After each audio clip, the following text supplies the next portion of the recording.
नमस्कार, स्वागत है आप सभी का सुबह 9 बजे की खबरों के साथ। मैं हूं प्रीति। आइए खबरों के सफर को आगे बढ़ाने से पहले एक नजर डालते हैं हेडलाइंस पर। जम्मू कश्मीर विधानसभा में आतंकी घटनाओं पर निंदा प्रस्ताव। गृह मंत्री ने कहा सीमा पर आतंक का माहौल खत्म करे पाकिस्तान। आरबीआई गवर्नर रघुराम राजन ने कहा महंगाई पर निर्भर करेगी मौद्रिक नीति में नरमी। अमेरिकी ब्याज दरों का ज्यादा नहीं होगा असर।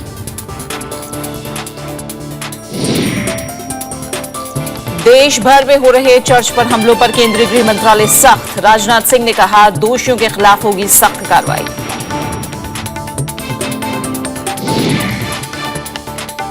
प्रधानमंत्री ने कहा 2013 के भूमि अधिग्रहण कानून में खामियों को दूर करने की सरकार की कोशिश। विपक्षी दलों ने देश को गुमराह करने का लगाया आरोप। और अमर बलिदानी भगत सिंह, राजगुरु और सुखदेव का आज शहीदी दिवस। पाकिस्तान में भी शहीदों के सम्मान में कार्यक्रम।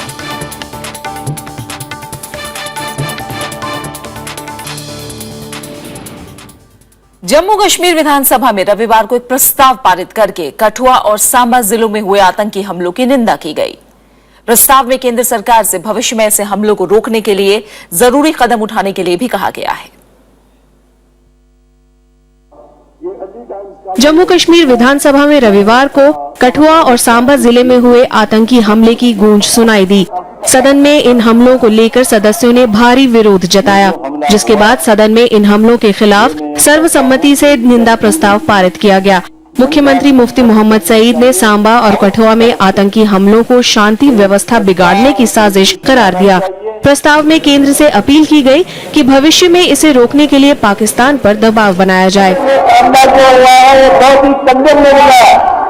ये साजिश है जम्मू कश्मीर में जो अमन कायम होने वाला है, जैसे 2002 से 2006 तक अमन कायम हुआ था, नहीं हुआ था, ऐसा ही अमन का माहौल जम्मू कश्मीर में होने वाला है। जो ताकतें ऐसा कर रही है, यहाँ ये हर उसका पूरा प्रयास करके यहाँ से एक कराता जाए।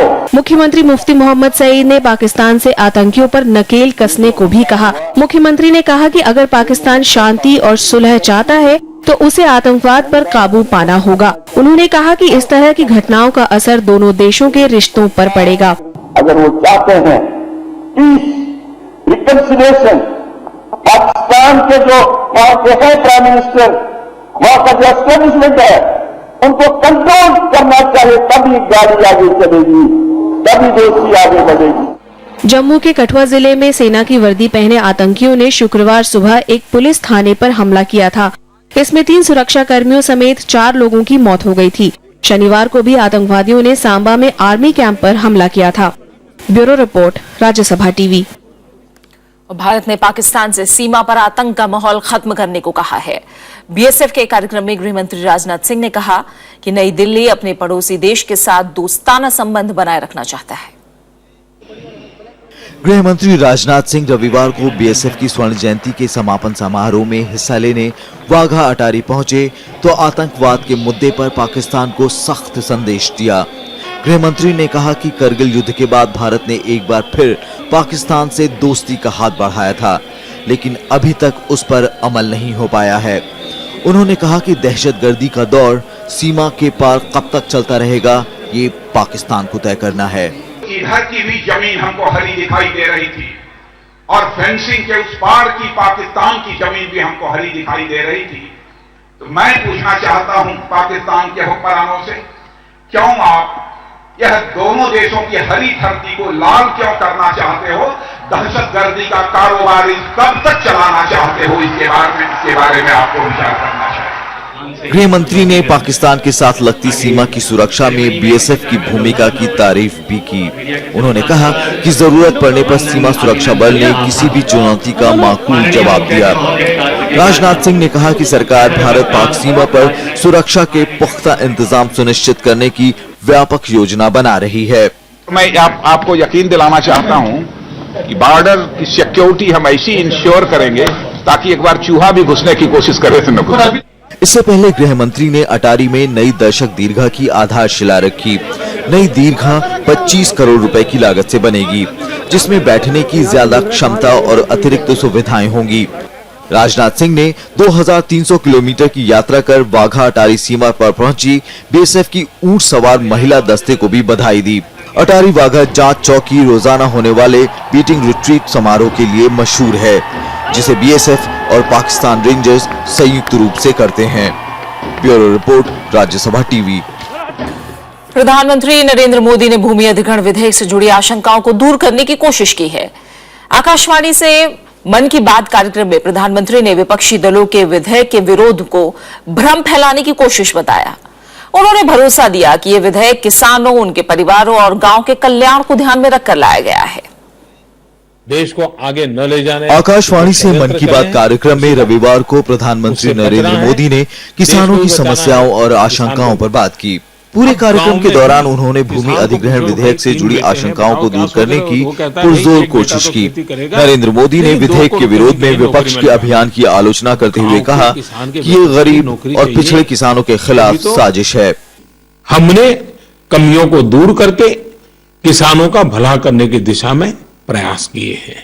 सबसे पहले हमने काम किया 13 कानून जो कि भूमि अधिग्रहण कानून के बाहर थे और जिसके कारण किसान को सबसे ज्यादा नुकसान होने वाला था, उसको हम इस नए कानून के दायरे में ले आए ताकि किसान को पूरा मुआवजा मिले और उसको सारे हक प्राप्त हो। प्रधानमंत्री ने स्पष्ट किया कि उपजाऊ जमीन का अधिग्रहण आखिरी विकल्प होगा।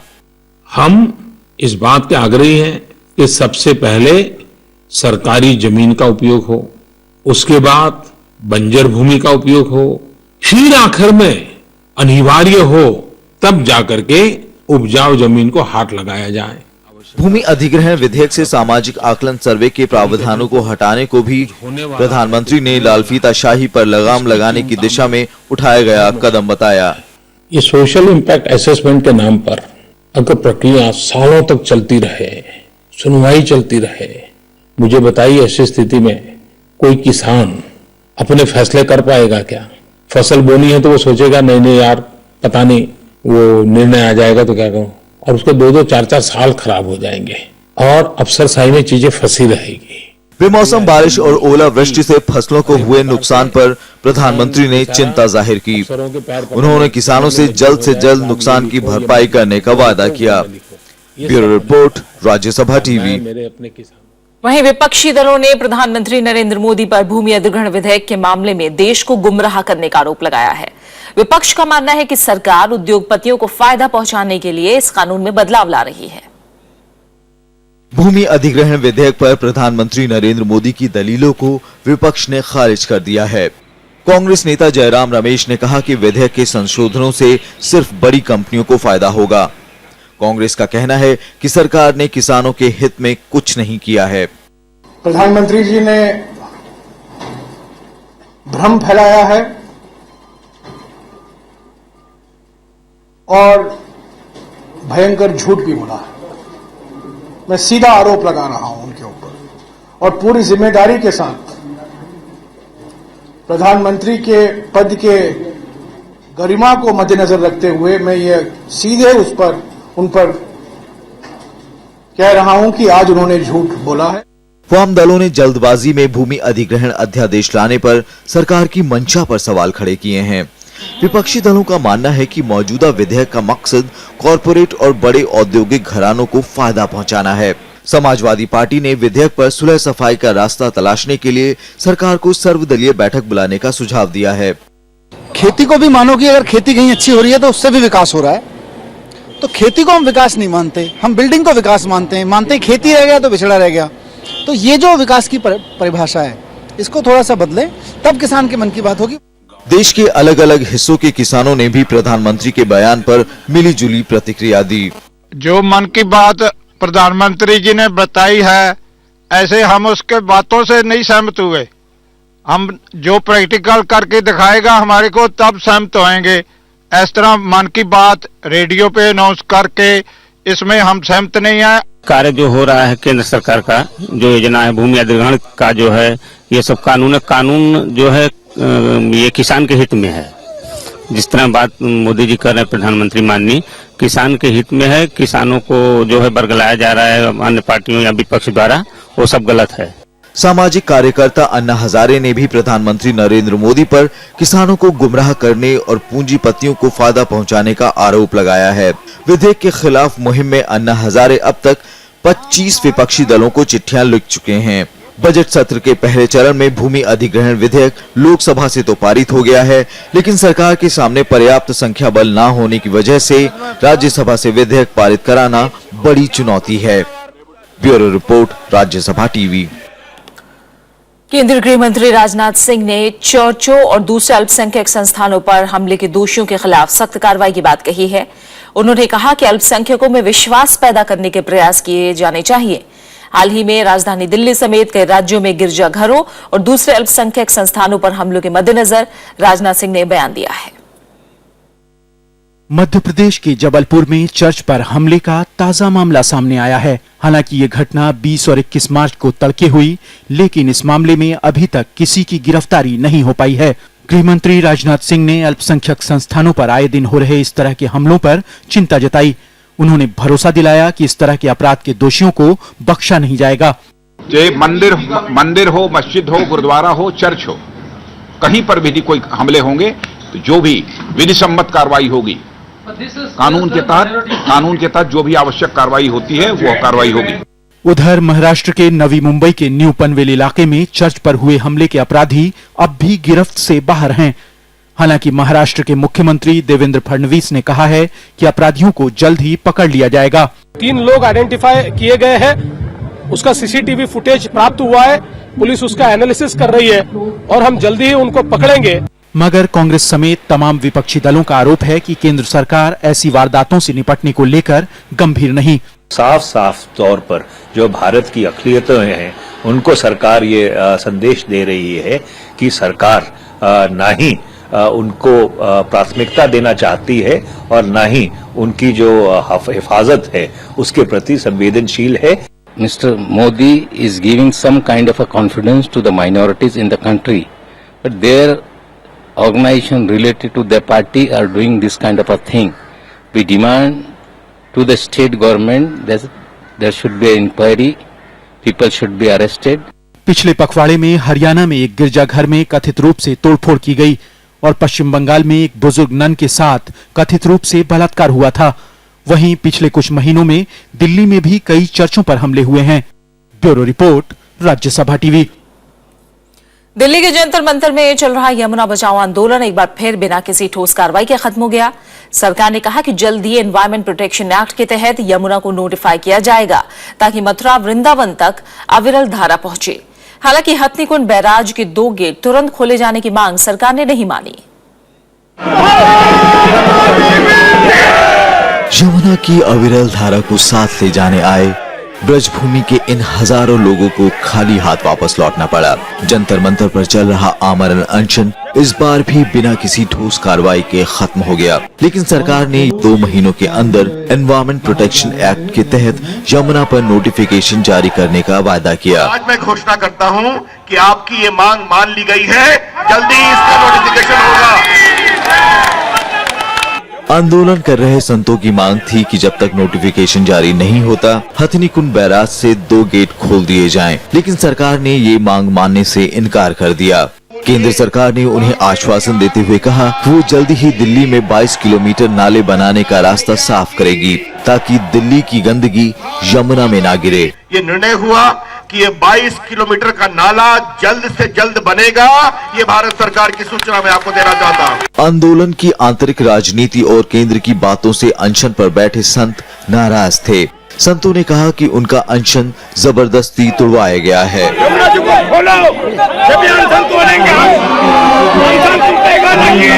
इससे पहले भी 2011 और 2013 में यमुना किनारे के बाशिंदे हजारों की संख्या में दिल्ली पहुंचे थे, लेकिन सरकारों ने उन्हें आश्वासन के सिवा कुछ नहीं दिया।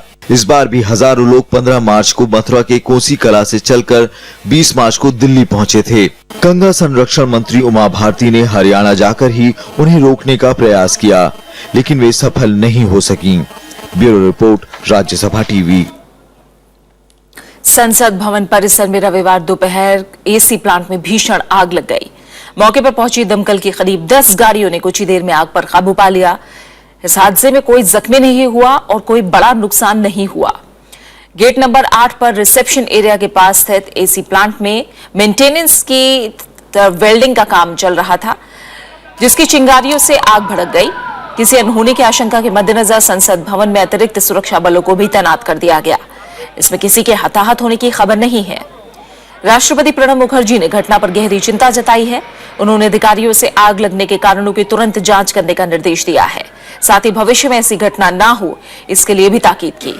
इस बीच गृह मंत्रालय ने दिल्ली अग्निशमन सेवा, दिल्ली पुलिस और केंद्रीय लोक निर्माण विभाग से इस घटना पर रिपोर्ट मांगी है।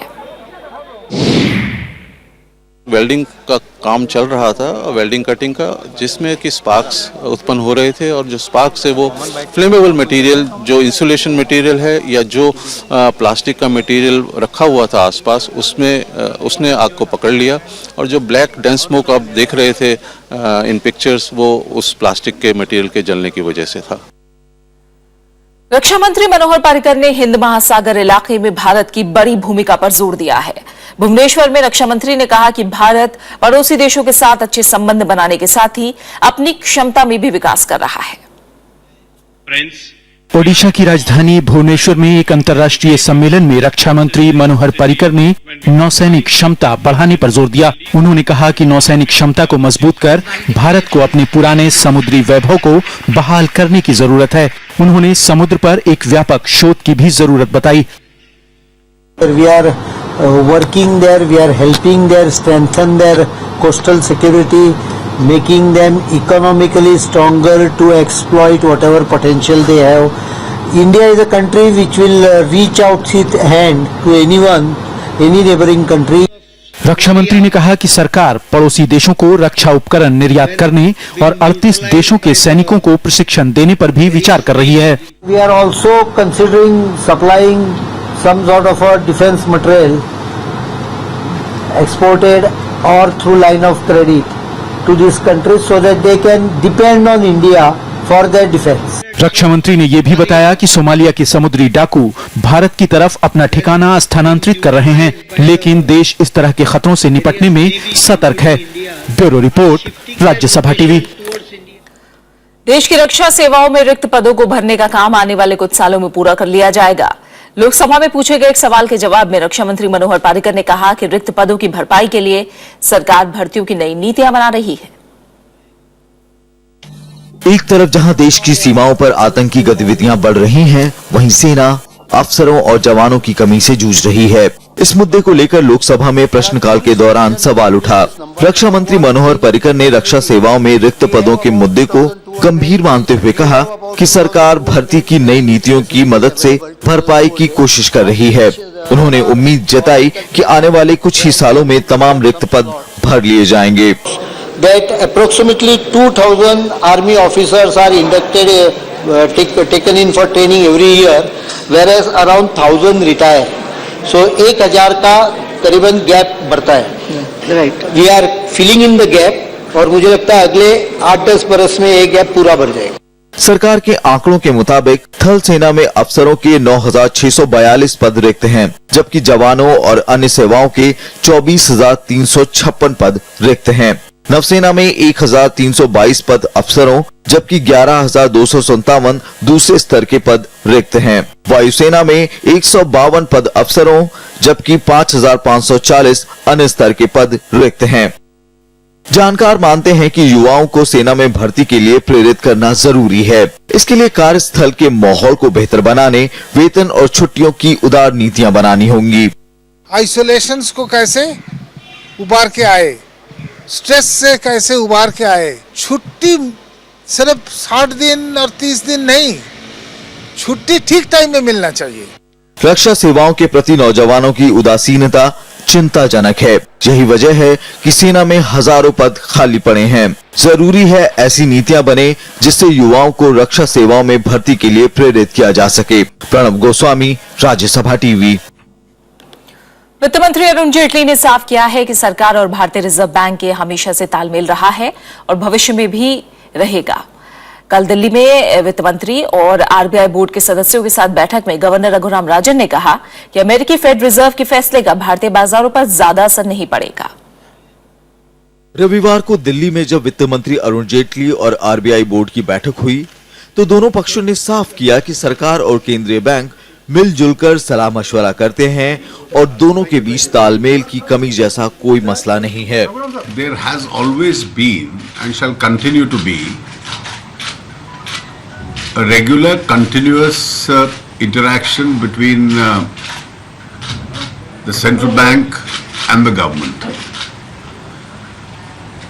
All issues which concern both our institutions are regularly discussed. वित्तीय घाटे पर आरबीआई हमेशा से संवेदनशील रहा है।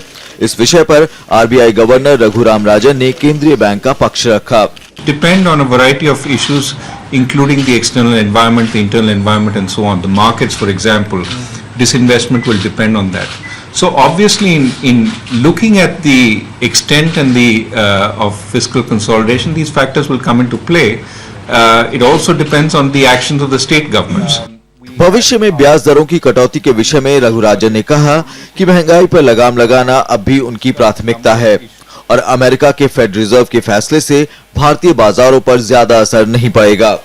While the external environment is a constraint, a lot of what we need to do has to do with the internal environment. The primary factor in allowing for greater monetary easing will be the pattern of inflation. भारतीय अर्थव्यवस्था इस समय दुनिया की सबसे तेज अर्थव्यवस्थाओं में से एक है। पिछले हफ्ते भारत आई आईएमएफ की एमडी क्रिस्टीन लगार्ड ने भारतीय अर्थव्यवस्था को अमेरिकी फेड रिजर्व के फैसले से आगाह किया था। हालांकि रविवार को हुई इस बैठक में सरकार और केंद्रीय बैंक ने साफ संकेत दिए हैं कि वो किसी भी स्थिति से निपटने को तैयार है। Bureau report, Rajya Sabha TV. कर्ज वसूली की समस्या से जूझ रहे बैंकों को राहत देने के लिए सेबी ने नए नियमों का ऐलान किया है। अब कर्ज में चुकाने में असमर्थ कंपनियों के कर्ज को शेयरों में बदला जा सकेगा। इसके लिए कंपनी को सेबी के प्राइसिंग नियमों का पालन करना जरूरी नहीं होगा। कर्ज के बदले जारी किए गए शेयरों का कम से कम 51% हिस्सा बैंकों को दिया जाएगा। आज से दिल्ली में भारत और चीन सीमा मुद्दे पर बातचीत शुरू हो रही है। हालांकि बातचीत के अब तक 17 दौर हो चुके हैं, लेकिन एनडीए सरकार के आने के बाद बातचीत का यह पहला मौका है। इस बातचीत में भारत की तरफ से राष्ट्रीय सुरक्षा सलाहकार अजीत डोभाल और चीन की तरफ से यांग जेची प्रतिनिधित्व कर रहे हैं। पिछले साल चीनी सैनिकों के चुमार में दाखिल होने के बाद से बातचीत पटरी से उतर गई थी। आज होने वाली बातचीत वास्तविक नियंत्रण रेखा पर स्पष्टता पर केंद्रित रह सकती है। इस बातचीत को इसलिए भी महत्वपूर्ण माना जा रहा है क्योंकि मई में प्रधानमंत्री नरेंद्र मोदी चीन के दौरे पर जा सकते हैं। सिंगापुर को एक छोटे बंदरगाह से समृद्ध वैश्विक केंद्र बनाने वाले कुआन यू का आज तड़के निधन हो गया। वो 91 साल के थे। ली कुआन यू 31 साल तक सिंगापुर के प्रधानमंत्री रहे। आज के सिंगापुर को बनाने का श्रेय उन्हें ही जाता है। ली के बेटे ली सिएन लूंग सिंगापुर के मौजूदा प्रधानमंत्री हैं। प्रधानमंत्री नरेंद्र मोदी ने ट्वीट करके ली के निधन पर शोक जाहिर किया है। मध्य पूर्व के छोटे से देश यमन में लगातार हालात खराब होते जा रहे हैं। संयुक्त राष्ट्र सुरक्षा परिषद ने यमन की मौजूदा स्थिति पर चर्चा के लिए रविवार दोपहर आपातकालीन बैठक की। संयुक्त राष्ट्र ने यमन और सीरिया पर रूस और अमेरिका से अपने मतभेद खत्म करने को कहा है। संयुक्त राष्ट्र सुरक्षा परिषद की ये अहम आपातकालीन बैठक यमन के हालात को देखते हुए बुलाई गई है। पिछले दिनों यमन में इस्लामिक स्टेट के साथ ही हूती विद्रोहियों ने भी लगातार हमले किए हैं। बैठक के बाद संयुक्त राष्ट्र ने कहा कि यमन की हालत को काबू में किया जाना जरूरी है, वरना वहां भी हालात सीरिया, लीबिया और इराक जैसे हो सकते हैं।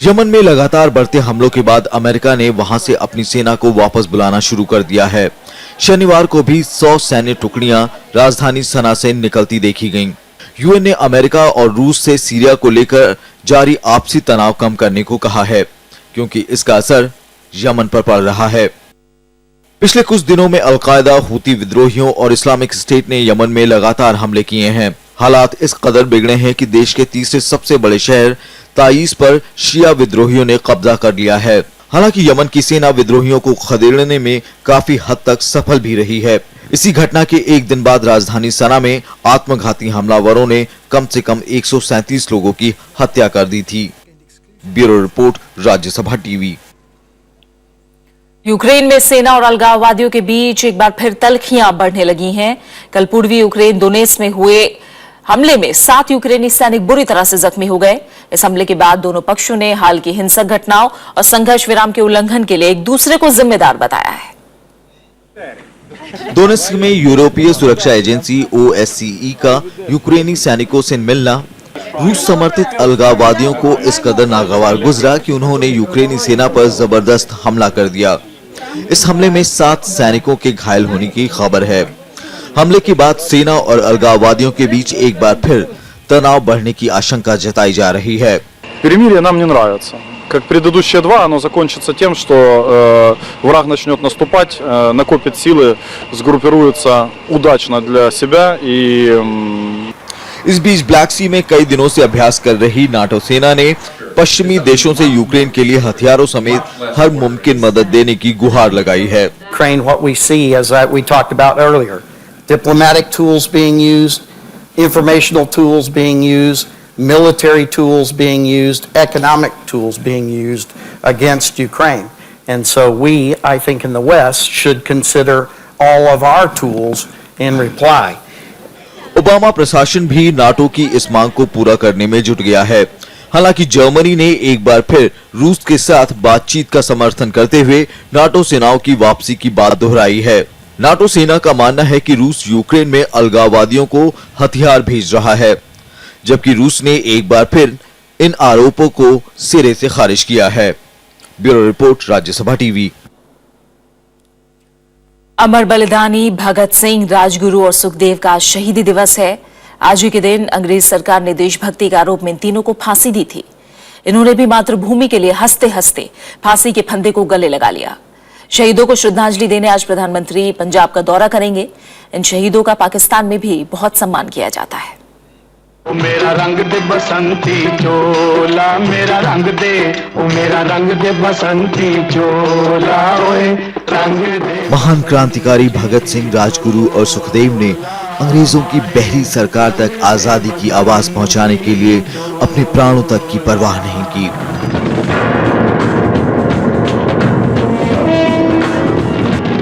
भगत सिंह ने बटुकेश्वर दत्त के साथ मिलकर दिल्ली की सेंट्रल असेंबली में बम फेंकने की योजना बनाई।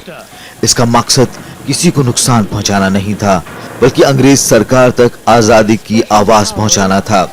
दर्शक दीर्घा में मौजूद भगत सिंह ने तय समय पर बम फेंका।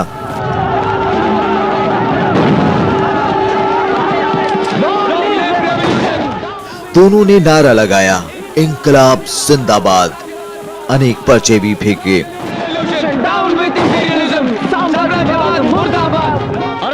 जिनमें जनता का रोष प्रकट किया गया था।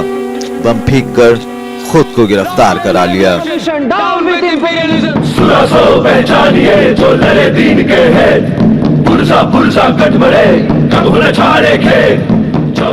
इस घटना के बाद क्रांतिकारियों की धरपकड़ के लिए अंग्रेज सरकार ने अभियान शुरू किया। लाहौर में एक बम बनाने की फैक्ट्री पकड़ी गई, जिसके फलस्वरूप सुखदेव को गिरफ्तार किया गया। बाद में पुलिस ने राजगुरु को भी महाराष्ट्र से गिरफ्तार कर लिया। गिरफ्तारी के लिए अंग्रेज सरकार ने तीनों पर मुकदमों का नाटक किया। तीनों पर लाहौर षड्यंत्र और असेंबली में बम फेंकने का मुकदमा चला। भगत सिंह जिंदाबाद, राजगुरु जिंदाबाद, सुखदेव जिंदाबाद। और आज ही के दिन सन 1931 में इन तीनों को लाहौर के सेंट्रल जेल में फांसी दे दी गई। Bureau report, Rajya Sabha TV.